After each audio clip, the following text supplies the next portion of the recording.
Fala pessoal, tudo certinho? Muito bem-vindos ao canal de Dicas do IP. Vamos continuar nossa sequência sobre matemática financeira, especificamente para o concurso da EFON, da Marinha Mercante. Dessa vez a gente vai falar sobre juros simples. Se liga só. A gente vai fazer uma questãozinha no final do vídeo. Sobre juros simples, a gente vai ter o seguinte esquema.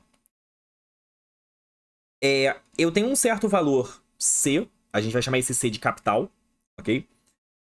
Esse valor C vai ser aplicado a uma taxa de juros de I%. I% ao mês. Maneiro? Então, eu vou ganhar I% desse cara. Maneiro? Esse ganho a gente vai chamar de juros. Eu vou traduzir tudo isso escrito daqui a pouco. Eu tô, por enquanto, só falando, tá bem? A gente vai ganhar um juros de I%, que é I sobre 100, do nosso C. Show de bola? O detalhe é o seguinte. Aí é uma característica específica dos juros simples.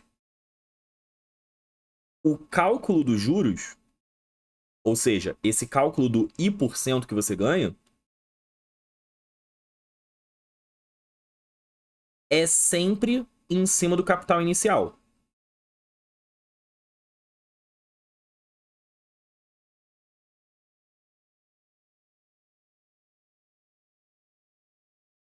Para falar a verdade, assim, em situações da vida real, você não tem juros simples. Os juros são sempre compostos. Mas a gente não tá falando de juros compostos no momento, tá? Os juros simples, então, se você botou 100 reais, botei lá 100 reais, digamos que a taxa de juros seja de 10% ao mês. Alta pra caraca, tá? Mas digamos que seja de 10%, AM significa ao mês. O que que isso significa? Significa que depois de um mês, você vai ganhar 10 reais. Se passar mais um mês, você vai ganhar mais 10 reais. Não importa que você já tinha ganhado 10 reais antes e que agora você tem 110. O I% que tu vai ganhar continua sendo em cima daquele 100, tá? Apesar de, na vida real, esses juros não ser utilizado, eu não lembro de nenhuma situação que ele é utilizado prática, tipo banco, coisa do tipo, empréstimo. É tudo juros compostos, bem pesados, inclusive. Mas, em termos práticos, para conta, esse método, esses juros, ele é bastante maneiro. Por quê? Porque você vai estar sempre somando o mesmo valor. Então, eu quero que você imagine a seguinte situação. A gente vai pegar o C, o J, o I e o T. Agora eu vou botar a sigla, obviamente para você não se perder, né? E nem eu. O C a gente vai costumar chamar de capital, é o que você investe, capital investido. O J são os juros, é o que você recebe, né? Supondo que você fez o investimento, os juros é o que você recebe.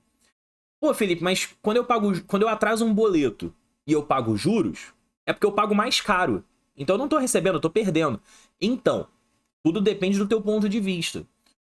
Um boleto que você atrasa, um empréstimo, acho que o exemplo do empréstimo é o mais prático de todos. Quando você faz um empréstimo, não é você que está investindo dinheiro, é o contrário. O banco está investindo dinheiro em você. Então, assim, no ponto de vista do banco, quando ele te empresta dinheiro, ele investiu um valor C, um capital C, e ele vai ter como retorno juros. Então, se ele investiu 100 reais em você, certamente ele não vai receber 100 reais de volta, ele vai receber mais, digamos 120 reais. Quer dizer que ele ganhou 20% de juros. Beleza? Então, os juros, no geral, é uma coisa boa, é um acréscimo, tranquilo? Só que depende do ponto de vista, né? No caso de um empréstimo, é um acréscimo para o banco, não é para você, tá? Evitem empréstimos, crianças. Pois bem, o I é a taxa de juros. Aí depende se é ao ano, ao mês, ao dia, à semana. Dia e semana não é padrão não, tá? Geralmente é mês ou ano. Podia ser semestre, bimestre, ele pode inventar o que ele quiser. Ele vai deixar isso claro no enunciado. Não existe falar, a taxa de juros é tanto, ponto. Sem dizer se é ao mês, se é ao ano, ele vai falar isso, tá? E o T é o tempo que tu deixa investido. Esse tempo também pode ser em dias, mês, ano. Claro que vai ser a mesma unidade da taxa. Certo? Se a taxa de juros for em mês, o tempo vai ter que ser em mês também. Tu não vai pegar uma taxa de juros em mês e botar o T em dias. Não faz sentido, pô. Tem que ser a mesma unidade. Igual na física. A unidade tem que cortar, tem que ficar bonitinho, encaixado. Tá bem? A fórmula que importa aqui pra gente... Tem mais um cara que pode ser interessante? Só pra ter o nome aqui, mas a gente vai usar mais nos juros compostos. Que é o M. A gente chama de montante. Montante não é nada demais não, tá? É só você saber que o montante é o que você investiu mais tudo que você ganhou. Ou seja, é o capital mais os juros. Nada muito misterioso, tudo bem? Agora, qual é a fórmula principal quando se trata de juros simples? Eu quero calcular quanto de juros eu ganhei ao longo de sei lá quantos ciclos. De T ciclos. Maneiro? Então, a fórmula dos juros vai ser o C vezes a porcentagem que eu ganho de juros dele. Entenda que isso aqui é o que eu ganho em um ciclo. Esse ciclo pode ser um mês, pode ser um ano. Como eu falei, depende da taxa de juros, certo? Então, em um ciclo, a gente ganhou C vezes I sobre 100. Mas e se eu passar por T ciclos? É só multiplicar por T. Então, o grande fato aqui é que como o cálculo é sempre em cima do capital inicial... Eita!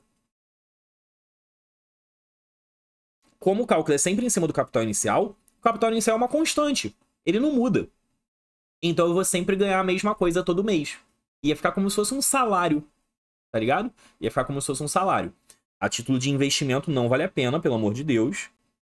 Juros compostos, tu sai ganhando muito mais dinheiro. O salário ele tende a aumentar, basicamente. Mas é essa a visão. Maneiro? Sobre juros simples, é isso. Tá? Vamos fazer um exemplo para a gente poder ilustrar essa brincadeira. Um jovem recebeu uma herança de 100 mil reais. Excelente. A qual deixou investida rendendo juros simples de 2% ao mês.